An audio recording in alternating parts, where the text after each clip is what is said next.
Good afternoon. Today we will take decisions to strengthen our collective defense. And we will do that because NATO has to deal with a new and more challenging security environment.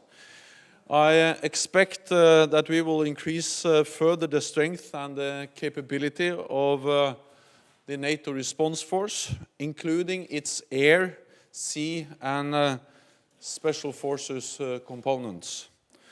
Altogether, we expect this force to be up to 40,000 strong. This is a substantial increase compared to the previous level of 13,000 troops. We will also improve our advanced planning and speed up political and military decision making. This will enable us to deploy our forces as quickly as we need when crises arise, while maintaining full political control. We will also review defense investment figures. They show that this year five allies are expected to spend 2% of GDP or more on defense. 18 allies have increased defense expenditures, but overall NATO defense investments is expected to fall by 1.5% in 2015. So we must do more to increase investment in our defense as the challenges to our security have increased. We will not be dragged into an arms race, but we must keep our countries safe. We will also work more closely with partners to help keep our neighborhood stable. I expect that we will endorse a defense capacity building package to help Moldova enhance its defense and security institutions. Tomorrow, we will meet the Ukrainian Defence Minister to review the challenges that the country faces. And at the same time, we will also review the support we are providing for a strong and sovereign Ukraine. We will also meet the acting Afghan Defence Minister to discuss our continued support for Afghanistan now and in the longer term. And with that, I'm ready to take your questions. Wall Street Journal. Mr. Secretary General, on Monday, the United States announced an array of support measures for the VJTF, and I was just wondering, what will that enable the force to do that it would not have been able to do? How important is it? What difference will it make? The U.S. announcement is highly valued, and I welcome it very much because it is of great importance. And the U.S. announcement made by Secretary Carter this week is of great importance because it increases the readiness, the preparedness of our forces. Both the fact that the United States will now provide us with key capabilities to our very high readiness joint task force or the spearhead force, for instance, strategic airlift, air-to-air fueling, special operation forces. This is of great importance for our high readiness forces. In addition, of course, we very much welcome that the United States will also pre-position heavy equipment. This is important for exercises, for doing more exercises with US troops. And I think what we now see is really a transatlantic united effort and resolve when it comes to strengthening our collective defense. The European allies are stepping up, and they are providing the lead nations. So 7 European allies are now the lead nations for the high readiness force, the spearhead force, and then the United States provides the key capabilities and also pre-positioning of equipment, and altogether this is a strong example of how NATO is adapting to a more demanding security environment. Agence France Presse. Secretary General, I wanted to ask you, you are saying we are not going to let us be dragged in an arms race, but Russia argues the contrary.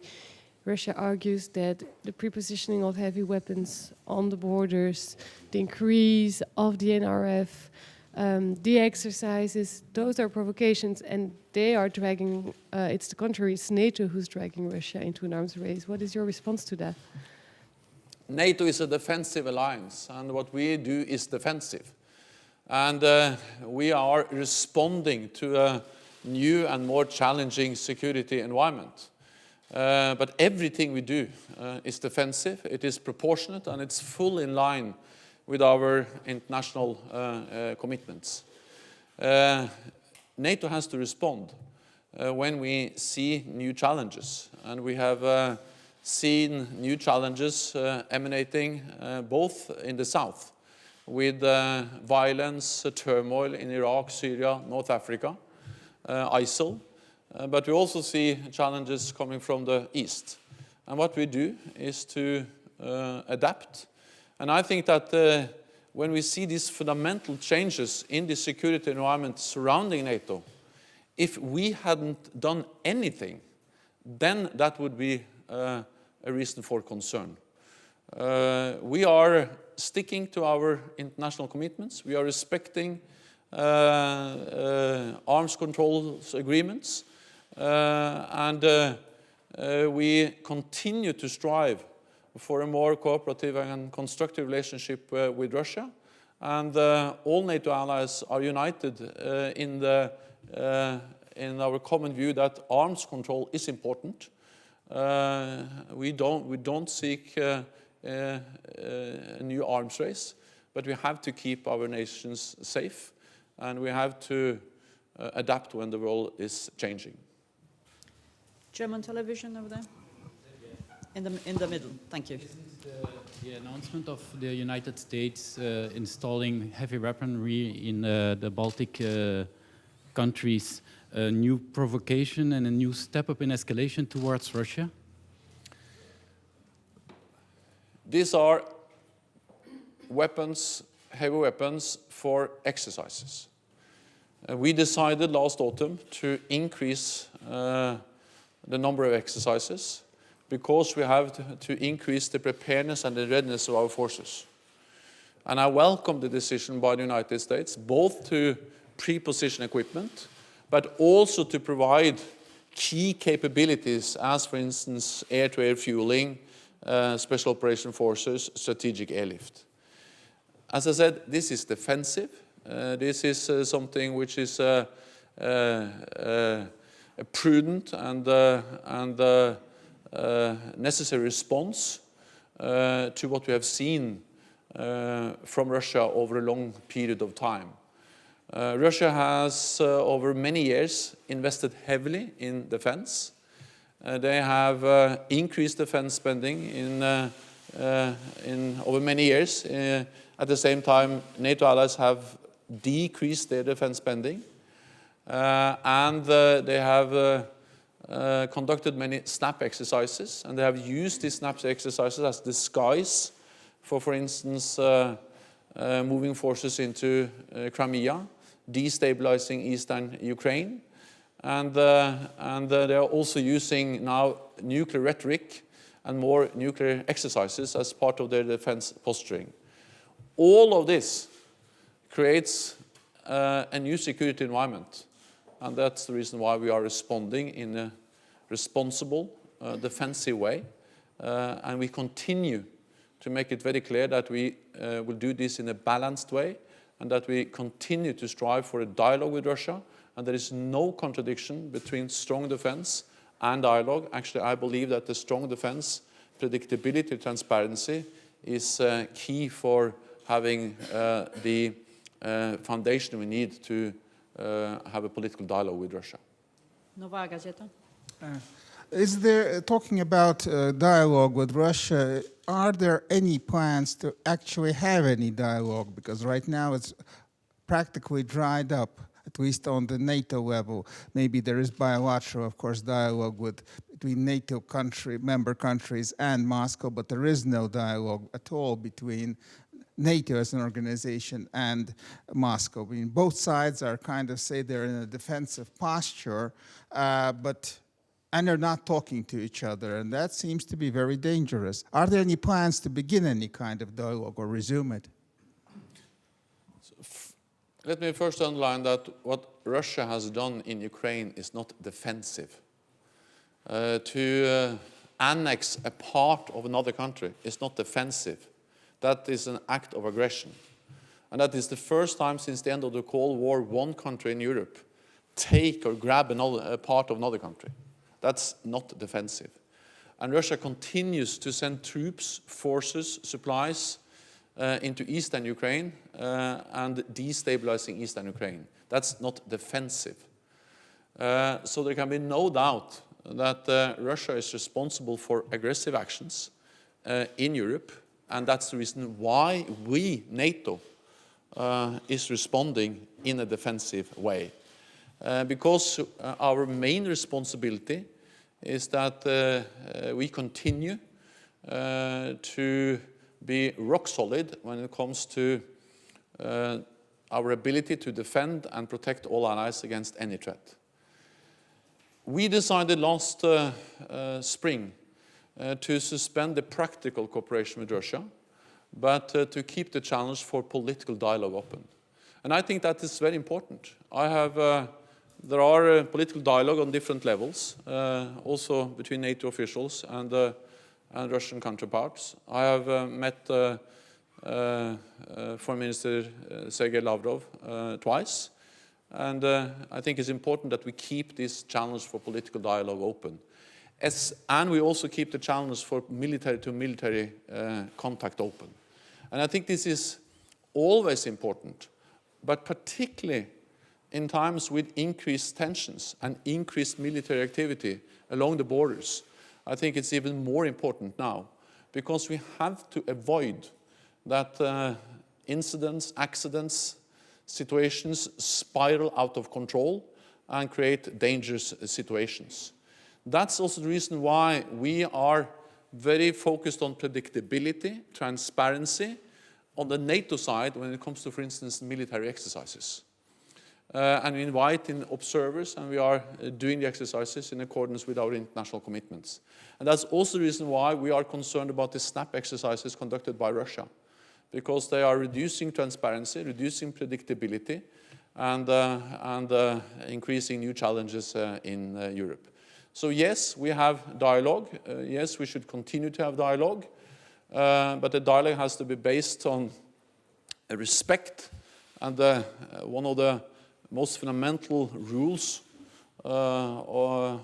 which our security is based on is, of course, to respect borders. And that's the reason why we have to respond when we see that Russia is not respecting the borders of its neighbors. One last question, gentleman over there. Thanks. Ukraine 1+1 Media. Secretary General, except for the military responses, except for those preparation of the spear forces and other things that we've been long time aware of, what,